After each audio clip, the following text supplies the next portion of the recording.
সোমবার থেকে শুরু হলো ত্রিপুরা মধ্যশিক্ষা পর্ষদ পরিচালিত 2026 সালের মাধ্যমিক এবং উচ্চ মাধ্যমিকের বছর বাছাও পরীক্ষা। রাজ্যের মোট 26টি কেন্দ্রে এই পরীক্ষা নেওয়া হবে। রাজধানী আগরতলার কামিনী কুমার মেমোরিয়াল উচ্চ মাধ্যমিক বিদ্যালয় এবং নেতাজি সুভাষ বিদ্যা নিকেতনও চলছে এই পরীক্ষা। এদিন কামিনী কুমার মেমোরিয়াল স্কুল পরিদর্শনে যান ত্রিপুরা মধ্যশিক্ষা পর্ষদের সভাপতি ডক্টর ধনঞ্জয় গণচৌধুরী। তিনি জানান, মাধ্যমিকের বছর বাছাও পরীক্ষা চলবে 10ই জুলাই পর্যন্ত, আর উচ্চ মাধ্যমিকের পরীক্ষা শেষ হবে 14ই জুলাই। সবচেয়ে বেশি সেন্টার পরীক্ষা দিচ্ছে ধলাই জেলাতে, 6টা সেন্টার আছে। তারপরে দ্বিতীয় হলো ওয়েস্টে, এখানে 5টা সেন্টার পরীক্ষা দিচ্ছে।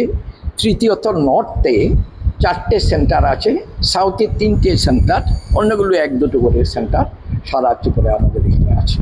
এছাড়া পর্ষদ সভাপতি বলেন, এবারের পরীক্ষায় মাধ্যমিকে বসছেন 756 জন শিক্ষার্থী। অন্যদিকে উচ্চ মাধ্যমিকে পরীক্ষার্থীর সংখ্যা মোট 1570 জন।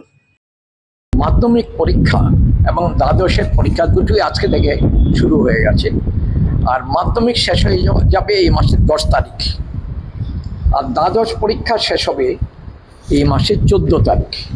মাধ্যমিকে মোট পরীক্ষা হবে 5 দিন।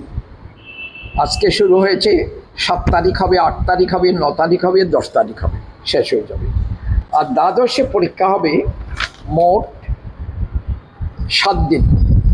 আজকে শুরু হয়ে গেল, এরপর 7 তারিখ আছে, 8 তারিখ, 9 তারিখ, 10 তারিখ, 13 তারিখ আর 14 তারিখ।